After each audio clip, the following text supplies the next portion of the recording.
నమస్తే, welcome to evening edition. నేను శివాని. బులెటిన్ల ముందుగా హెడ్లైన్స్ చూద్దాం. మేడారం జాతరపై వివక్ష చూపడం సరికాదు, తెలంగాణను కేంద్రం నిర్లక్ష్యం చేస్తుందన్న రేవంత్ రెడ్డి.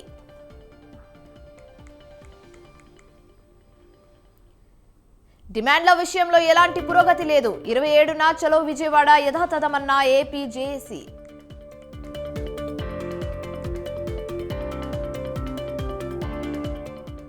కవితను నిందితురాలిగా చేర్చిన ఏసీబీ ఈ నెల 26న విచారణకు రావాలని నోటీసులు.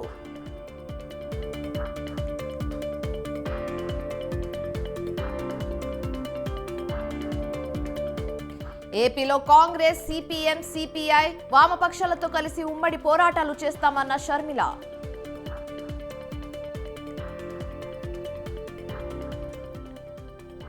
యాంకర్ ను కిడ్నాప్ చేసిన యువతి అరెస్ట్, పెళ్లి చేసుకోవాలన్న ఆశతోనే కిడ్నాప్.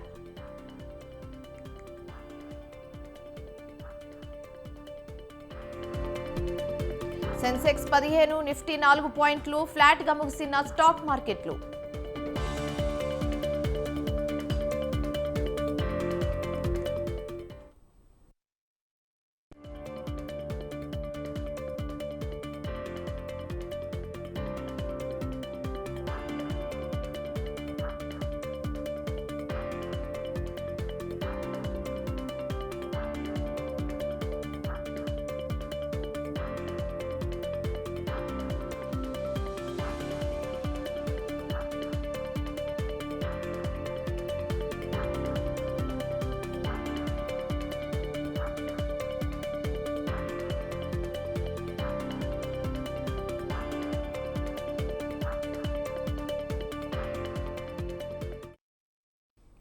బ్రేకింగ్ న్యూస్ చూస్తున్నాం. లోక్సభ ఎన్నికలు దగ్గర పడుతున్న తరుణంలో బీఆర్ఎస్ పార్టీకి భారీ షాక్ తగిలింది. ఢిల్లీ లిక్కర్ స్కామ్ కేసులో కీలక మలుపు తిరిగింది. అయితే ఎమ్మెల్సీ కవితను నిందితురాలుగా పరిగణిస్తూ కేసులో సిబిఐ ఆమె పేరును చేర్చింది. అయితే తాజాగా ఎమ్మెల్సీ కవితకు శుక్రవారం 41A కింద నోటీసులు జారీ చేసింది. ఈ నెల 26న ఢిల్లీలోని సిబిఐ ఆఫీసుకు విచారణకు రావాలని నోటీసులో స్పష్టంగా పేర్కొంది.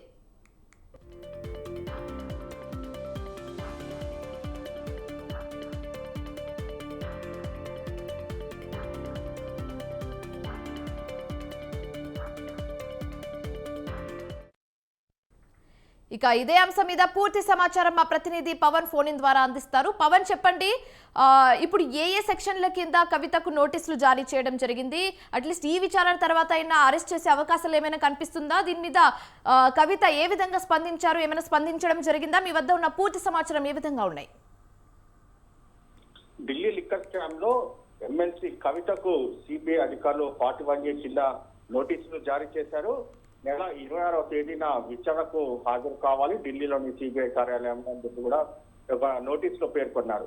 అయితే ముఖ్యంగా చూస్తే కవితకు సంబంధించి ఒక లిక్కర్ స్కామ్ లో పూర్తిగా దర్యాప్తు జరిపిన దాని తర్వాత సిబిఐ అధికారులు నిందితురాలిగా చేర్చిన దాని తర్వాతనే ఒక నోటీసులు జారీ చేయడం సంబంధించి పూర్తిగా సర్వత్రా ఉత్కంఠకు దారితీస్తుంది. ఎందుకంటే సిబిఐకి సంబంధించి ఇప్పటికీ నిందితులుగా ఎవరైతే ఉన్నారో వారంతా కూడా స్టేట్మెంట్ కూడా రికార్డ్ చేశారు. అంతేకాకుండా ఇందులో ముఖ్యంగా అప్రూవర్ గా మారిన మాగంట రాఘవతో పాటు శరత్ చంద్రారెడ్డి వీళ్ళ సంబంధించిన స్టేట్మెంట్ ఆధారంగానే నోటీసులు జారీ చేశారు. అయితే 2022 సంవత్సరము డిసెంబర్ లో సిబిఐ అధికారులు కవిత ఇంట్లోనే దీనికి సంబంధించి కూడా విచారణ కొనసాగించారు. విచారణ తర్వాత కూడా దీనికి సంబంధించి అనేక సార్లు ఇందులో ఎవరైతే అరెస్ట్ చేశారో ఈ యొక్క కేసులో చాలా మందిని కూడా సిబిఐ అధికారులు విచారించి అనేక కీలకమైన సాక్ష్యాధారాలు కూడా సేకరించారు.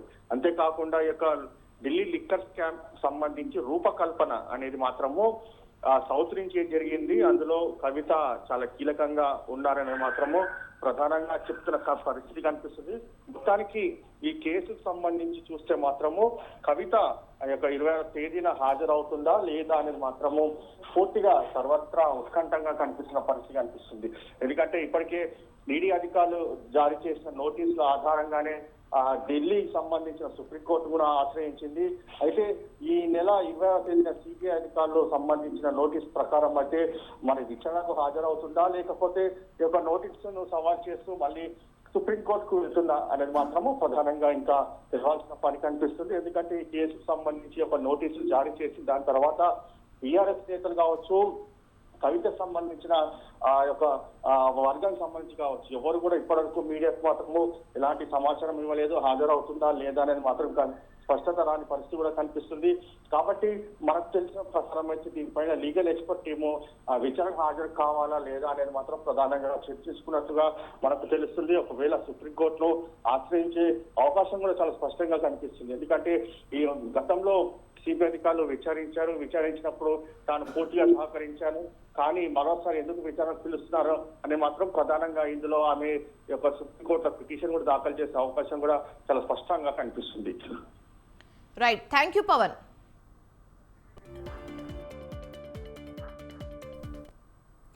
ఈ కేసులో ఇప్పటికే కవితను ఎన్ఫోర్స్మెంట్ డైరెక్టరేట్ పలుమార్లు ప్రశ్నించింది.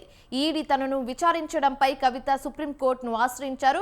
ప్రస్తుతం ఈ కేసు సుప్రీంకోర్టులో విచారణ జరుగుతుంది. విచారణ పూర్తి అయ్యే వరకు కవితపై ఎలాంటి చర్యలు తీసుకువద్దని ఈడీని సుప్రీంకోర్టు ఆదేశించింది. అయితే పార్లమెంట్ ఎన్నికల వేళ ఢిల్లీ లిక్కర్ స్కామ్ కేసులో కవితకు మరోసారి నోటీసులు రావడం పొలిటికల్ సర్కిల్స్ లో హాట్ టాపిక్ గా మారింది. సిబిఐ విచారణకు కవిత హాజరవుతారా లేదా అన్నది ఇప్పుడు ఉత్కంఠంగా మారింది.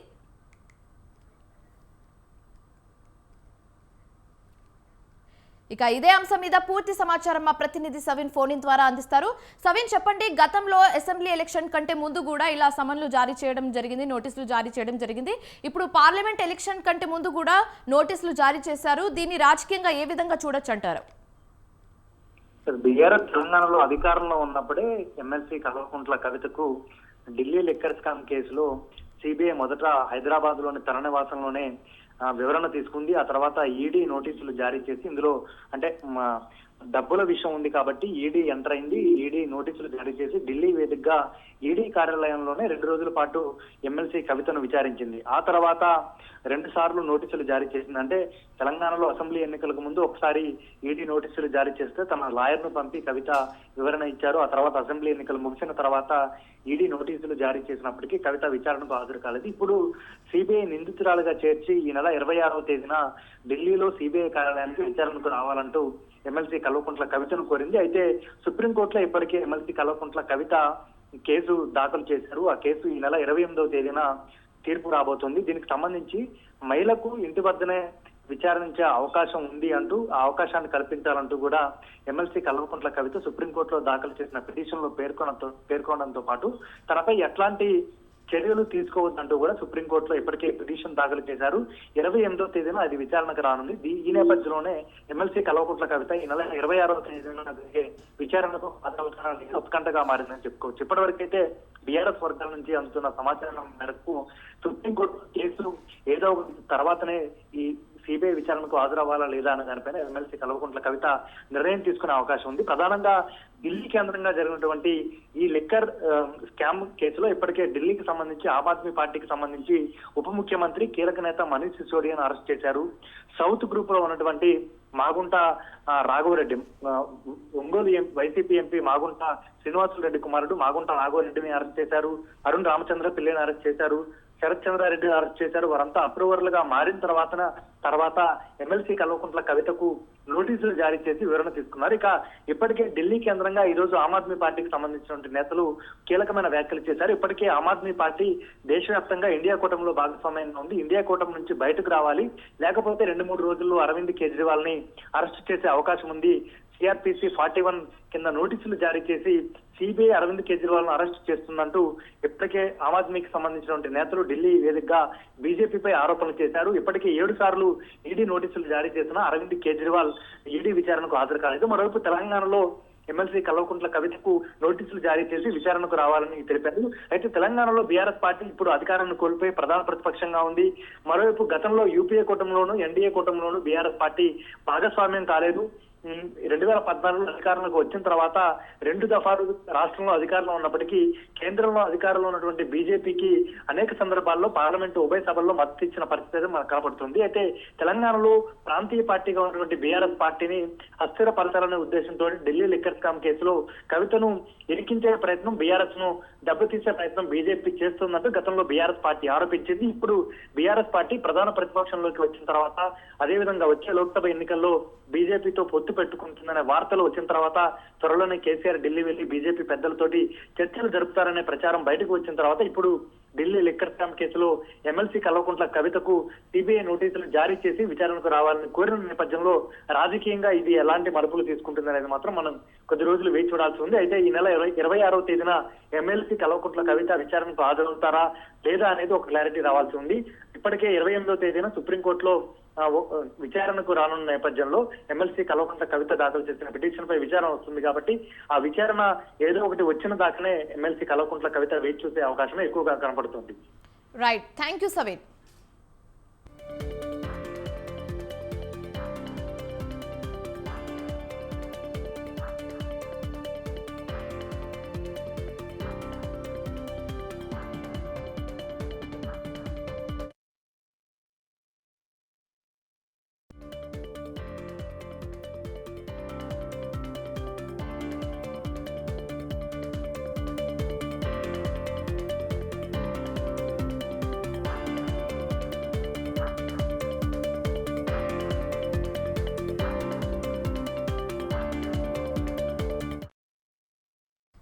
మరో బ్రేకింగ్ న్యూస్ చూస్తున్నాం. భారత ఎన్నికల కమిషన్ లోక్సభ ఎన్నికల షెడ్యూల్ను మార్చి 13 తర్వాత ప్రకటించే అవకాశం ఉంది. వివిధ రాష్ట్రాల ఎన్నికల సంసిద్ధతను సమీక్షించడానికి కేంద్ర ఎన్నికల సంఘం అధికారులు ఇప్పటికే వివిధ రాష్ట్రాల్లో పర్యటించారు. ప్రస్తుతం తమిళనాడులో ఎన్నికల సంఘం అధికారులు అక్కడి రాష్ట్ర ప్రభుత్వ అధికారులు, పోలీసు ఉన్నతాధికారులతో చర్చలు జరిపారు. తర్వాత ఉత్తరప్రదేశ్, జమ్మూ కాశ్మీర్లలో పర్యటించవలసి ఉంది.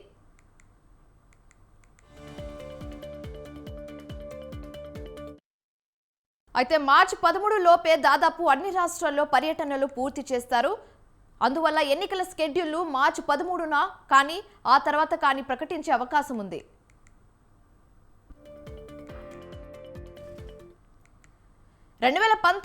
లోక్సభ ఎన్నికల షెడ్యూల్ను ఆ ఏడాది మార్చి 10న ఈసీఈ ప్రకటించింది. లోక్సభలో 543 స్థానాలకు ఎన్నికల పోలింగ్ 2019 ఏప్రిల్ 11 నుంచి మే 19 వరకు 7 దశల్లో జరిగింది.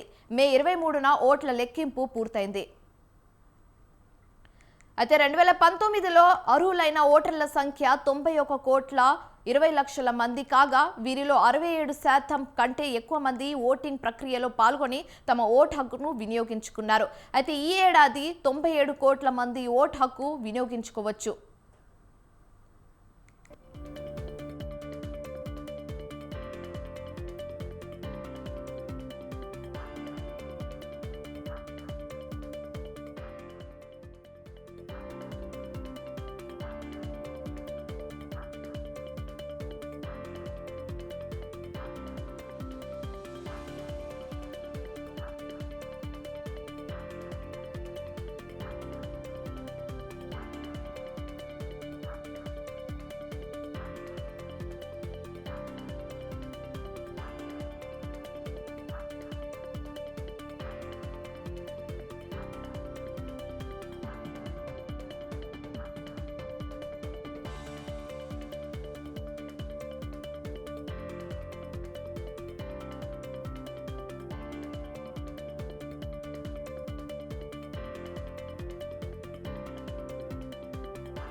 మేడారం మహాజాతరపై కేంద్ర ప్రభుత్వానికి ఎందుకింత వివక్ష అని సీఎం రేవంత్ రెడ్డి ప్రశ్నించారు. మంత్రి సీతక్క కృషితో అప్పటి ముఖ్యమంత్రి చంద్రబాబు నాయుడు రాష్ట్ర పండుగగా మేడారం జాతరను ప్రకటించారని గుర్తు చేశారు. అయితే కుంభమేళాను కేంద్ర ప్రభుత్వం జాతీయ పండుగగా గుర్తించినప్పుడు సమ్మక్క సారలమ్మ జాతరను గుర్తిస్తే తప్పేంటని నిలదీశారు.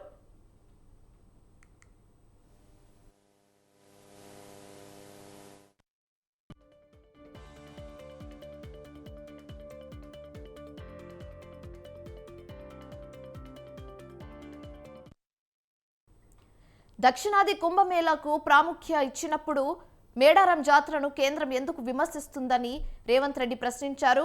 ప్రధానమంత్రి నరేంద్ర మోదీ జాతరకు రావాలని కోరారు. మేడారం జాతరలో సీఎం రేవంత్ రెడ్డి శుక్రవారం నాడు పాల్గొని అమ్మవార్లకు ప్రత్యేక పూజలు చేశారు. సమ్మక్కను దర్శనం చేసుకోకపోవడం వల్లే మాజీ సీఎం బీఆర్ఎస్ అధినేత కేసీఆర్ మూల్యం చెల్లించుకున్నారని, బీజేపీకి కూడా అదే గతి పడుతుందని హెచ్చరించారు. సుభిక్షాన్ని కోరుకుంటూ మన రాష్ట్ర ముఖ్యమంత్రి వర్యులు శ్రీ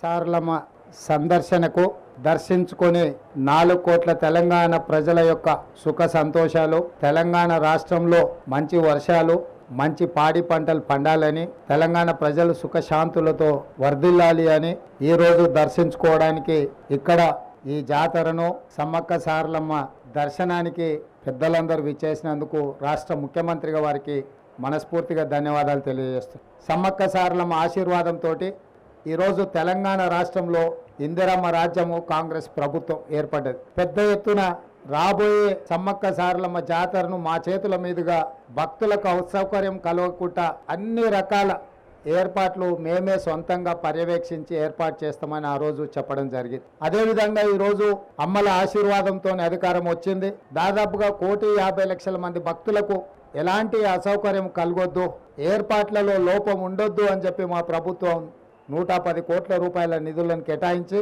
ముఖ్యంగా ఆడబిడ్డలకు ఆర్టీసీ బస్సులో ఉచిత ప్రయాణాన్ని మా ప్రభుత్వం తీసుకున్న మొట్టమొదటి. ఈ నెల 27వ తేదీన మరో 2 గ్యారెంటీలు అమలు చేస్తామని సీఎం రేవంత్ రెడ్డి ప్రకటించారు. ఉచిత గ్యాస్, 200 యూనిట్ల ఉచిత విద్యుత్ పథకం ఏఐసీసీ అగ్రనేత ప్రియాంక గాంధీ చేతుల మీదుగా ప్రారంభిస్తామని తెలిపారు. సమ్మక్క సారలమ్మ ఆశీర్వాదంతోనే రాష్ట్రంలో ఇందిరమ్మ రాజ్యం వచ్చిందని చెప్పారు. గత ఏడాది ఫిబ్రవరి 6వ తేదీన ఇక్కడి నుంచే హాత్ సే హాత్ జోడో న్యాయ యాత్ర ప్రారంభించినట్లు గుర్తు చేశారు. దర్శించుకున్నారు. సుభిక్షాన్ని కోరుకుంటూ మన రాష్ట్ర ఏ హామీని కూడా మేము వదలదలుచుకోలేదు. తప్పకుండా ఆ హామీలను అమలు చేసే బాధ్యత మాది. కాంగ్రెస్ అధికారంలోకి వచ్చిన తర్వాత ప్రభుత్వ ఉద్యోగులకు న్యాయం జరిగిందా లేదా? గతంలో జీతం ఎప్పుడు వస్తుందో తెలియదు. నెల చివరి వరకు కూడా జీతాలు రాని పరిస్థితి ఉండే. మొదటి నెల 4వ తారీఖు నాడు జీతం ఇచ్చినాం, 2వ నెల 1వ తారీఖు నాడే జీతం ఇచ్చినాం. స్వేచ్ఛ అనేది ఈరోజు తెలంగాణ సమాజానికి కాంగ్రెస్ పార్టీ ఇచ్చింది. ఇక సంక్షేమం, అభివృద్ధి కార్యక్రమాలు నిరంతరం తప్పకుండా వాటి అన్నిటిని కూడా కొనసాగిస్తాము. రాష్ట్రంలో మేము మాట ఇచ్చిన 6 గ్యారెంటీలను అదేవిధంగా మేము చేస్తామన్న అభివృద్ధి కార్యక్రమాలను ముందుకు తీసుకెళ్తాము. మీ అందరి సహకారం ఉండాలి. ఈ ప్రాంతాన్ని అత్యధికంగా నిధులతో, జాతర వచ్చినప్పుడే అభివృద్ధి కాదు, జాతర కోసం నిరంతరం ఇక్కడ జరగాల్సిన అభివృద్ధిని కూడా స్వయంగా నేనే పర్యవేక్షించి మా ఇద్దరు సోదరిమణుల నేతృత్వంలో ఈ ప్రాంతాన్ని అభివృద్ధి చేసే బాధ్యత కూడా మేము తీసుకుంటాం. ఏ హామీని కూడా మేము వదలదలుచుకోలేదు. తప్పకుండా ఆ హామీలను అమలు చేసే బాధ్యత. రోడ్డు ప్రమాదంలో మరణించిన కంటోన్మెంట్ ఎమ్మెల్యే లాసె నందిత ఇంటి వద్ద విషాద ఛాయలు అలుముకున్నాయి. గాంధీ హాస్పిటల్లో పోస్ట్మార్టం అనంతరం మృతదేహాన్ని కార్ఖానాలోని ఇంటికి తరలించారు. రాజకీయ ప్రముఖులు ఆమెకు నివాళులర్పిస్తున్నారు. మరి కాసేపట్లో మారేడుపల్లిలోని శ్మశాన వాటికలో అధికారిక లాంఛనాలతో అంత్యక్రియలు నిర్వహిస్తారు.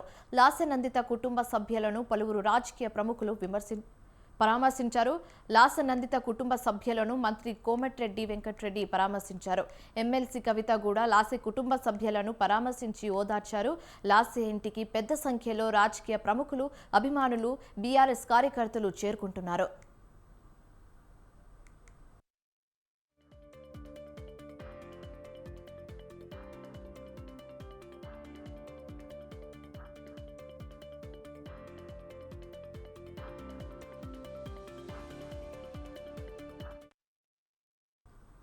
లాస్య ఇంటికి చేరుకున్న సీఎం రేవంత్ రెడ్డి ఆమెకు నివాళులర్పించారు. లాస్య నందితకి అధికారుల లాంఛనాలతో అంత్యక్రియలు నిర్వహించాలని రేవంత్ రెడ్డి సీఎస్ శాంతికుమారిని ఆదేశించారు. దీంతో అధికార లాంఛనాలకి కావాల్సిన ఏర్పాట్లు చేస్తున్నారు. తండ్రి సాయన్న సమాధి పక్కనే అంత్యక్రియలు చేసే అవకాశం ఉంది.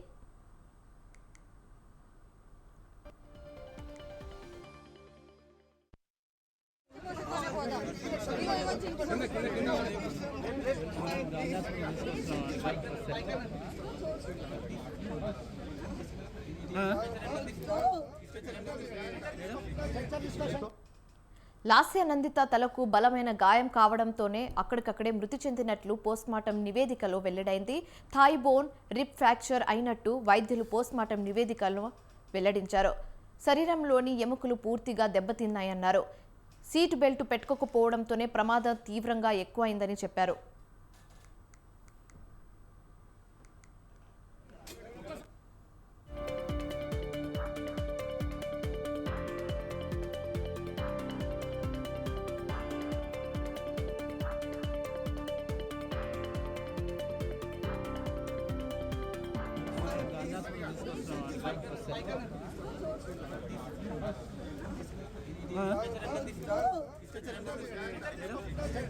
थोड़ा थोड़ा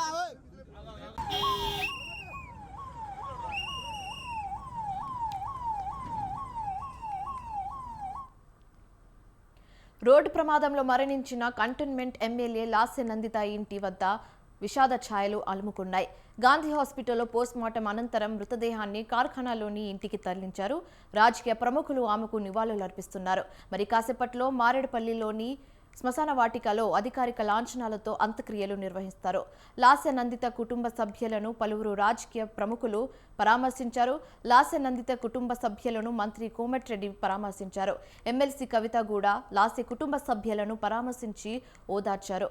లాస్య ఇంటికి పెద్ద సంఖ్యలో రాజకీయ ప్రముఖులు, అభిమానులు, బీఆర్ఎస్ కార్యకర్తలు చేరుకుంటున్నారు.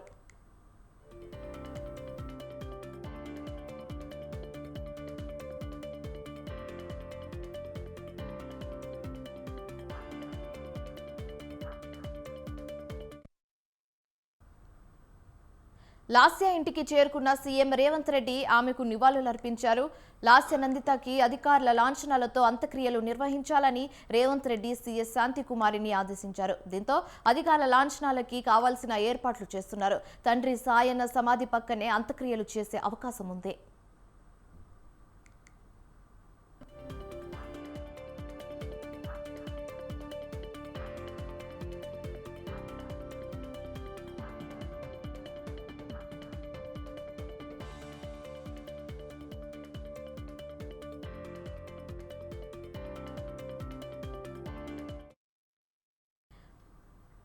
అయితే లాస్య నందిత తలకు బలమైన గాయం కావడంతోనే అక్కడికక్కడే మృతి చెందినట్లు పోస్ట్మార్టం నివేదికలో వెల్లడైంది. థాయ్ బోన్ రిప్స్ ఫ్రాక్చర్ అయినట్టు వైద్యులు పోస్ట్మార్టం నివేదికలో వెల్లడించారు. శరీరంలోని ఎముకలు పూర్తిగా దెబ్బతిన్నాయన్నారు. సీట్ బెల్ట్ పెట్టుకోకపోవడంతోనే ప్రమాద తీవ్రత ఎక్కువగా ఉందని చెప్పారు.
మంత్రి బొత్స సత్యనారాయణ ఆసక్తికర వ్యాఖ్యలు చేశారు.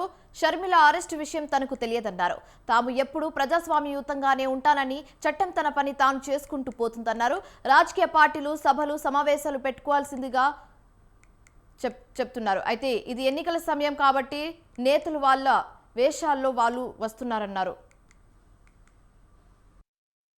త్వరలో దాని విషయాన్ని ఇక స్పెషల్ కౌంటర్ ఏదైతే ఉందో రిటైర్డ్ ఎంప్లాయీస్ సంబంధించి దాని మీద పాజిటివ్గా డిస్కౌంట్ జరుగుతుంది. మరి త్వరలో దాని విషయాన్ని మీకు చెప్తామనే విషయాన్ని చెప్పడం జరిగింది. ఆ విషయాన్ని ఇక ఐఆర్కి సంబంధించిన అంశాల నుంచి మా సంఘాలన్నీ కూడా అడిగాయి. ప్రభుత్వ విధాలుగా మా పాలసీ ఏంటంటే ఏదైతే పిఆర్సీ కమిటీని మేము కాన్స్టిట్యూట్ చేస్తామో, టైం బౌండ్ పెట్టామో ఆ టైం బౌండ్ ప్రకారం ఆ కార్యక్రమాన్ని చేసి పూర్తి స్థాయిలో పిఆర్సీని ప్రకటించాలనేది ప్రభుత్వం తాలూకు విధానంగా కూడా వాళ్ళందరికీ చెప్పి వాళ్ళు ఒప్పించడం జరిగింది. ఈ అంశాలు జరిగినాయి. అలాగే షార్ప్ మీటింగ్ కూడా జరిగింది. వాళ్ళ అంశాలు వచ్చి 4-5 అంశాలు ఇచ్చారు. అవన్నిటిని కూడా రేపు దానికి ఒక జీవీఎం ఉంది. ఆ జీవీఎంలో అది ఉప మినిస్టర్ దాంట్లో పెట్టి దాని మీద నిర్ణయాలు తీసుకుంటున్న విషయాన్ని వాళ్ళు కూడా చెప్పడం జరిగింది. ఇక స్పెషల్ కౌంటర్ ఏదైతే ఉందో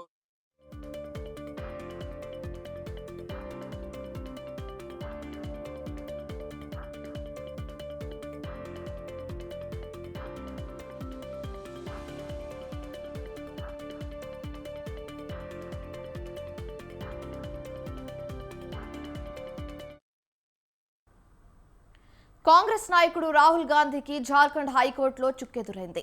తనపై దాఖలైన పరువు నష్టం దావాను కొట్టివేయాలని రాహుల్ గాంధీ దాఖలు చేసిన పిటిషన్ను జార్ఖండ్ హైకోర్టు తిరస్కరించింది. గతంలో బీజేపీ జాతీయ అధ్యక్షుడిగా ఉన్న అమిత్ షాకు వ్యతిరేకంగా అవమానకరమైన వ్యాఖ్యలు చేసినందుకు రాహుల్ గాంధీపై పరువు నష్టం దావా దాఖలైంది. అయితే ఈ కేసు కొట్టివేయాలని రాహుల్ గాంధీ కోరారు. కోర్టు తిరస్కరించింది.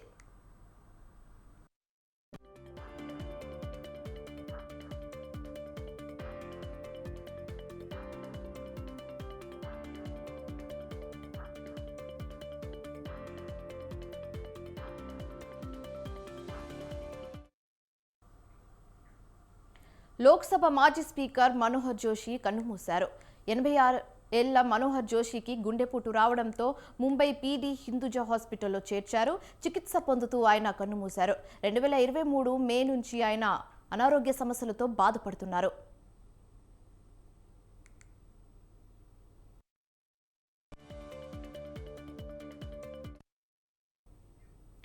ఏపీ వాజ్పేయి ప్రభుత్వం అధికారంలో ఉన్నప్పుడు 2002 నుంచి 2004 వరకు ఆయన స్పీకర్గా ఉన్నారు. అంతకుముందు కేంద్ర మంత్రిగా కూడా పనిచేశారు. శివసేన కీలక నాయకుడిగా అయిన మనోహర్ జోషి 1995 నుంచి 1999 మహారాష్ట్ర ముఖ్యమంత్రిగా పనిచేశారు. జోషి మృతి పట్ల ప్రధాని మోదీ, పలువురు ప్రముఖులు సంతాపం తెలిపారు.